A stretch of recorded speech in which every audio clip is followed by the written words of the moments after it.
तीन बहनों की लालची भाभी। करिश्मा, रेशमा और मनीषा तीन बहनें हैं। उनका एक भाई भी है, मयंक। मयंक अपनी बहनों को बहुत प्यार करता है, लेकिन मयंक की पत्नी सविता इस मामले में मयंक से बिल्कुल ही अलग है। वो अपनी ननदों का जितना बुरा कर सकती है उतना बुरा करती ही रहती है और अपनी ननदों पर हुक्म भी चलाती है। करिश्मा, करिश्मा, तुमने अभी तक नाश्ता नहीं बनाया? तुम्हारे भैया को ऑफिस जाने में देर हो रही है। हाँ भाभी, बस अभी बनाती हूँ। करिश्मा, तुम ये ढीलापन छोड़ दो। कल को पराये घर जाना है।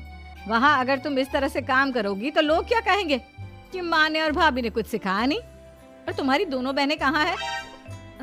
रेशमा मार्केट गई है और मनीषा सो रही है। क्या? सुबह के 8 बज रहे हैं और ये महारानी अभी भी सो रही है? ये कहते हुए सविता अपनी सास दुर्गा देवी के पास जाती है। माँ जी, देख रही हो अपनी बेटियों के तौर तरीके? क्या हुआ बहू, सुबह सुबह क्या कर दिया मेरी बेटियों ने? अरे एक तो अभी अभी उठकर किचन में गई है, दूसरी सुबह सुबह बाहर चली गई और तीसरी अभी तक सो रही है। क्या करूं मैं इन तीनों का, मैं तो परेशान हो गई हूँ। जा जाकर उठा उसे और रेशमा से मैं बात करती हूँ।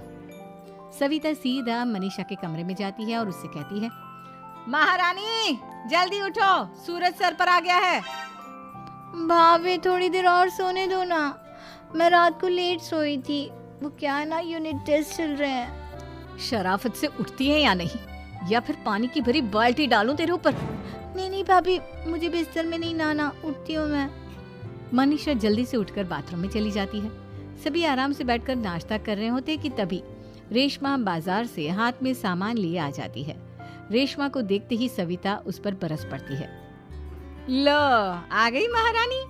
ऐसा भी क्या सामान लाना था जो सुबह आंख मलते ही बाजार की तरफ रवाना हो गई? भाभी, कल आप ही तो चीख रही थी कि घर का सारा सामान मुझे ही लाना पड़ता है, घर में किसी को भी किसी काम से कोई लेना देना नहीं है। अब मैं बाजार जाकर सामान ले आई तो आपको इस बात से भी तकलीफ हो रही है? देख रही हो माँ जी, अपनी बेटी की जुबान कैंची से भी तेज चलती है। और मयंक, आप तो कुछ कहेंगे नहीं अपनी लाडली बहन को। रेशमा, अपनी भाभी से ऐसे बात नहीं करते। चलो माफी मांगो। भैया, मैं क्यों माफी मांगू? आप भाभी से बोलिए ना कि हम पर कम हुक्म चलाया करे। हम इस घर की बेटियां हैं और आपकी पत्नी की ननद है, नौकरानी नहीं। लो कर लो बात। इनकी भलाई के लिए कुछ भी बोलो तो इन्हें बुरा लग जाता है। इस घर में यही इज्जत है मेरी। देख लो माँ जी, आपकी बेटी किस लहजे में मुझसे बात कर रही है। सविता वहाँ से चली जाती है। मयंक को बहुत गुस्सा आता है, वो भी वहाँ से चला जाता है। फिर करिश्मा रेशमा को समझाती है। रेशमा, तुम्हें भाभी से माफी मांग लेनी चाहिए थी ना। लेकिन दीदी, मैंने कुछ किया ही नहीं, तो मैं माफी क्यों मांगू? हाँ करिश्मा दीदी, रेशमा दीदी जैसे ही घर में आई भाभी ही उन पर चिल्ला रही थी। हाँ, मैं मानती हूँ कि गलती भाभी की थी। मैं तो इसलिए बोल रही हूँ कि भाभी ने माँ को तो पूरी तरह अपने वश में कर लिया है। वो हमारी बात सुनती ही नहीं। मयंक भैया हमारे लिए हमेशा खड़े रहते हैं, इसलिए उनकी बात का मान तो तुम्हें रखना चाहिए था ना। कोई फायदा नहीं दीदी, कुछ दिनों की बात और है, भाभी उन्हें भी हमारे खिलाफ भड़का देंगी। फिर वो भी माँ की तरह हमारी किसी बात का विश्वास नहीं करेंगे। इसी तरह सविता अपनी तीनों ननदों को किसी न किसी बात पर परेशान करती रहती थी। एक दिन मयंक अपनी तीनों बहनों के लिए गिफ्ट लाया। क्या रेशमा, ये तुम्हारे लिए हार का सेट। रेशमा, तुम्हारे लिए सुंदर सी ड्रेस। और मनीषा, तुम्हें किताबें पसंद है ना, तुम्हारे लिए किताबें लाया हूँ। थैंक यू भैया। थैंक यू भैया। थैंक यू भैया। करिश्मा, तुम्हारा नेकलेस कितना सुंदर है। ये भैया कहाँ से ले आए होंगे? मैंने भैया को 3 दिन पहले फोन पर ये डिजाइन दिखाया था और आज भैया ये ले आए। सविता तो अपनी ननदों के गिफ्ट्स देखकर जल गई और करिश्मा का नेकलेस तो उसे भी बहुत पसंद आया था। अपनी बहनों के लिए कितना अच्छा नेकलेस लेकर आए हैं, मुझे कभी कोई गिफ्ट नहीं दिया।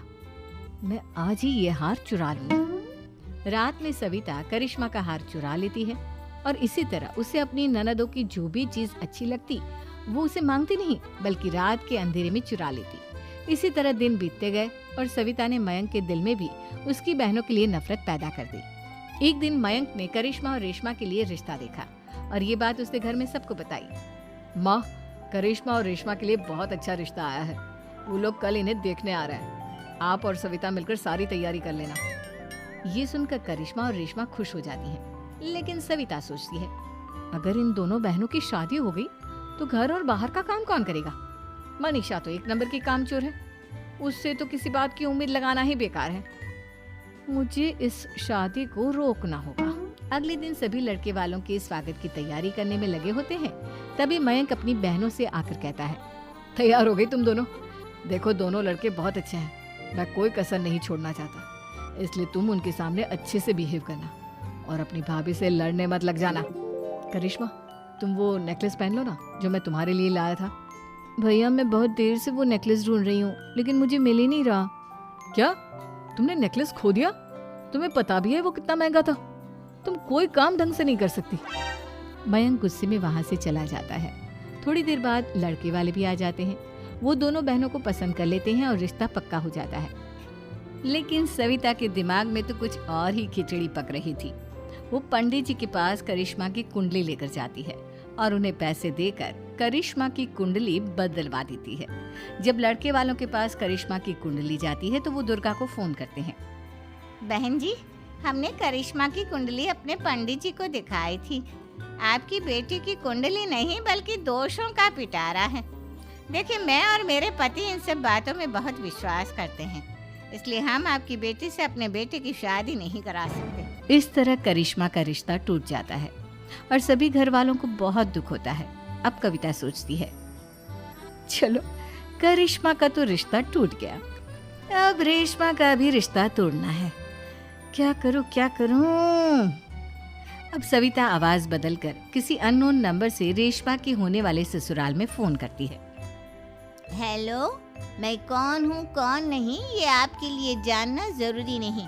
बस इतना सुन लो कि रेशमा का 2 साल से किसी के साथ अफेयर चल रहा है। बस रेशमा का रिश्ता तोड़वाने के लिए सविता का इतना कहना काफी था। अब रेशमा का भी रिश्ता टूट गया। मयंक और दुर्गा देवी ने रेशमा को खूब खरी खोटी सुनाई और उससे बार बार उस लड़के के बारे में पूछने लगे। आप दोनों मुझे क्यों परेशान कर रहे हो? अरे कोई लड़का होगा मेरी लाइफ में तो मैं बताऊंगी ना, जब कोई है ही नहीं तो कहाँ से लाऊं मैं कोई लड़का? तो तेरे होने वाले ससुराल वालों को फोन किसने किया था? माँ मैं नहीं जानती किसने फोन किया था, मैं सच कह रही हूँ। मैं तो पहले ही कह रही थी इसकी लगाम खींच कर रखो, लेकिन मेरी सुनता ही कौन है। आप चुप रहिए भाभी, ये सब आपका ही किया धरा है। अब तीनों बहनों को विश्वास हो जाता है कि ये सब उनकी भाभी ही कर रही है। तीनों बहनें अपनी भाभी को सबक सिखाने के लिए एक वकील कर लेती है और घर में हिस्सा मांगना। देखो भैया, माँ बाप की जायदाद में जितना बेटों का हक होता है उतना ही बेटियों का, इसलिए इस घर के 4 हिस्से होंगे और हमें अपना हिस्सा चाहिए। मैंने तुम्हारे लिए क्या क्या नहीं किया और तुम इस घर में हिस्सा मांग रही हो? भैया, आप और माँ हम बहनों की कोई बात नहीं सुनते हो और भाभी हमारी शादी नहीं होने देगी क्योंकि उन्हें लगता है कि आप हमारी शादी में ज्यादा पैसा लगाओगे और उन्हें हम जैसी फ्री की नौकरानी कहाँ मिलेगी। तो हम भाभी के साथ तो रह नहीं सकते, हम बहनों को अपना हिस्सा चाहिए। अरे तुम्हें शर्म आनी चाहिए अपने भाभी पर ऐसा इल्जाम लगाते हुए। वो तुम्हारे बारे में कितना सोचती है। हाँ माँ, भाभी हमारे बारे में बहुत सोचती है, दिन रात बस यही सोचती रहती है कि किस तरह से अपनी तीनों ननदों को परेशान करूं और कभी मुझे पढ़ने भी नहीं देती। दोनों बहनों का रिश्ता भी तो इन्होंने ही तोड़वाया है और रात में हमारे कमरे में आकर हमारी चीजें भी चुराती हैं। इसी तरह सविता की तीनों ननदें अपनी बात पर अड़ी रही। अब कोर्ट में तारीख भी शुरू हो गई। जब सविता को लगा कि उसकी तीनों ननद इतनी आसानी से नहीं मानने वाली, तो उसने अपने पति और सास को सारी सच्चाई बता दी और अपनी तीनों ननद से माफी मांगी। मयंक और दुर्गा को भी अपनी गलती का एहसास हो गया। अब सविता खुद करिश्मा और रेशमा के लिए अच्छा रिश्ता ढूंढती है और उनकी शादी करवाती है।